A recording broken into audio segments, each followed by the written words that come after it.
Di sini saya akan menjelaskan perlawanan terhadap bangsa Portugis. Perlawanan Ternate terhadap Portugis. Kerajaan Ternate dan Portugis mengalami perpecahan dan peperangan mulai dilancarkan pada tahun 1530-an. Beberapa faktor perlawanan Ternate terhadap Portugis adalah: yang pertama, Portugis ingin memonopoli perdagangan. Yang kedua, terjadinya konflik agama. Yang ketiga, Portugis mencampuri urusan internal kerajaan Ternate. Dan yang keempat, pembunuhan Sultan Khairun. Tokoh perlawanan Ternate terhadap Portugis yang pertama adalah Sultan Dayalu, putra Sultan Bayanulah yang berkuasa antara 1529 sampai 1533.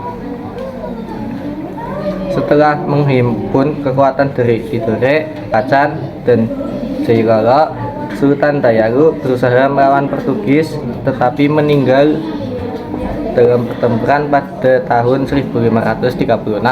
Ketika Sultan Dayalu meninggal, kerajaan Ternate diperintah oleh adiknya Sultan Khairun 1535 sampai 1570. Muak dengan dominasi Portugis di kerajaannya, Sultan Khairun secara terang-terangan mengobarkan perlawanan. Perlawanan Sultan Khairun kerap menyulitkan bangsa Portugis. Untuk mengatasi keadaan, Portugis memilih cara kotor dengan menipu Sultan Khairun. Sultan Khairun dibunuh pada 1570 ketika memenuhi undangan Portugis untuk berunding. Sepeninggal Sultan Khairun, tokoh yang memimpin perlawanan terhadap Portugis di Ternate adalah Sultan Babuo. Sultan Babuo adalah putra Sultan Khairun yang memerintah kerajaan Ternate antara 1570 sampai 1583. Masa pemerintahan Sultan Babuo menandai akhir perlawanan dari kerajaan Ternate dengan perlawanan yang gigih. Sultan Babuo berhasil mengalahkan bangsa Portugis pada tanggal 28 Desember 1577. Dampak perlawanan Ternate terhadap Portugis. Yang pertama, hasil perlawanan dari rakyat Ternate membuat Portugis tersingkir ke Pulau Timor. Yang kedua, perginya Portugis membuka jalan bagi bangsa Belanda untuk menanamkan kekuasaannya. Yang terakhir, umat Islam dan Kristen hidup berdampingan.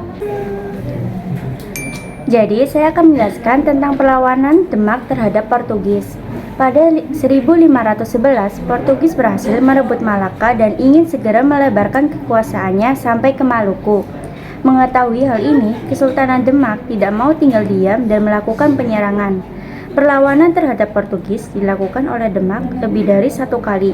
Meski pada awalnya sempat mau menemui kegagalan, perjuangan Demak akhirnya membawa hasil yang menggembirakan. Latar belakang perlawanan Demak terhadap Portugis: dengan berkuasa di Malaka, Portugis otomatis menguasai jalur pelayaran dan perdagangan yang penting di dunia.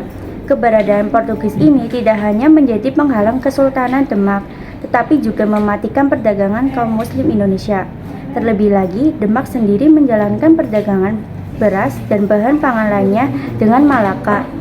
Karena sebab-sebab itulah, Kesultanan Demak mengirim armadanya ke Malaka untuk menggempur kedudukan Portugis. Selain di Malaka, Kesultanan Demak juga melakukan perlawanan terhadap Portugis yang hendak mendirikannya di Sunda Kelapa. Perlawanan Patiunus terhadap Portugis. Pada masa kekuasaan Raden Patah, perlawanan rakyat Demak terhadap Portugis dipimpin oleh Patiunus. Serangan yang dilakukan pada 1513 itu dilengkapi dengan kekuatan 100 kapal dan 5.000 pasukan dari Jawa, serta tambahan tentara dari Palembang, hingga jumlahnya menjadi 12.000 pasukan. Akan tetapi, kekuatan yang sangat besar tersebut dapat dipatahkan oleh Portugis sehingga Patiunus terpaksa kembali ke Jawa dengan kekalahan.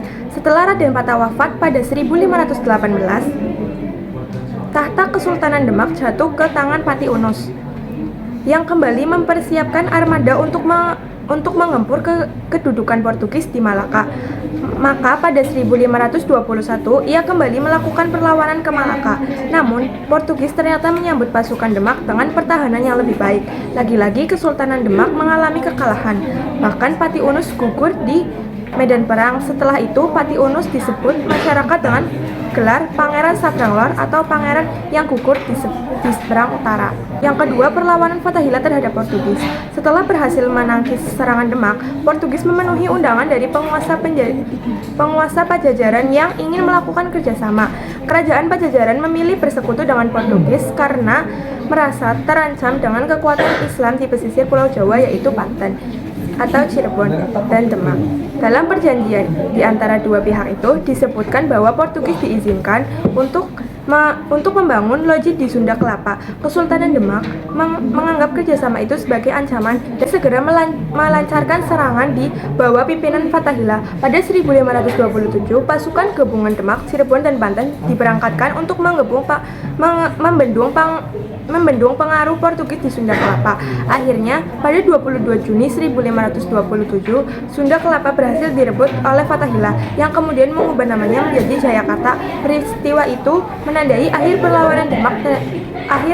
perlawanan Demak terhadap Portugis. Sini saya akan menjelaskan penyebab perlawanan Aceh terhadap Portugis.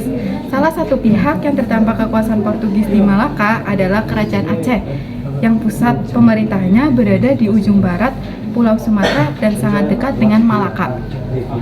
Pada awalnya, Kerajaan Aceh cukup diuntungkan dengan keberadaan Portugis di Malaka. Monopoli perdagangan Portugis di Malaka memberikan keuntungan bagi kemajuan Kerajaan Aceh karena pelabuhannya semakin ramai dikunjungi para pedagang Islam yang tidak berdagang di Malaka. Pada perkembangannya, Aceh dan Portugis menganggap satu sama lain sebagai saingan dalam bidang politik, ekonomi, dan penyebaran agama. Bangsa Portugis kemudian memblokade perdagangan Aceh dan melakukan penangkapan kapal-kapal Aceh. Karena itulah Kerajaan Aceh memberi perlawanan terhadap kedudukan Portugis di Malaka. Beberapa alasan Kerajaan Aceh menyerang Portugis di Malaka. Keinginan Aceh menguasai jalur perdagangan di Selat Malaka, ambisi Portugis untuk memonopoli perdagangan Aceh, Portugis melakukan blokade terhadap perdagangan Aceh, dan yang terakhir Portugis melakukan penangkapan kapal-kapal Aceh. Akhir perlawanan rakyat Aceh terhadap Portugis selama abad ke-16 hingga ke-17. Perlawanan rakyat Aceh melawan Portugis di Malaka belum membuah hasil yang menggembirakan. Bantuan-bantuan dari Kekaisaran Otonom hanya cukup membuat Kerajaan Aceh mempertahankan diri untuk waktu yang sangat lama dalam menghadapi Portugis. Menurut Rickleff, salah satu penyebab kegagalan serangan Aceh terhadap Portugis di Malaka adalah mandeknya perkembangan militer kerajaan akibat pertikaian internal antara 1571 hingga 1607. Misalnya, Kerajaan Aceh dipimpin oleh 8 sultan secara bergantian. Bahkan, 2 di antaranya bukan keturunan pendiri kerajaan. Secara umum, perlawanan Aceh yang berlangsung selama sekitar 1 abad terus mengalami kegagalan. Karena konflik internal, kerajaan yang membuat strategi perlawanan terhadap Portugis tidak maksimal. Selain itu, persenjataan dan kapal perang dari Kekaisaran Otonom ternyata juga belum mampu mengunggulkan persenjataan dari kapal perang dari Kekaisaran Ottoman ternyata juga belum mampu mengungguli kekuatan militer bangsa Portugis. Meski Malaka tidak dapat direbut dari tangan Portugis, bangsa Portugis juga gagal meruntuhkan Kerajaan Aceh, bahkan masih dapat mempertahankan kebesarannya hingga Portugis diusir oleh VOC dari Malaka pada 1641. Sekian presentasi dari kami akhiri. Wassalamualaikum warahmatullahi wabarakatuh.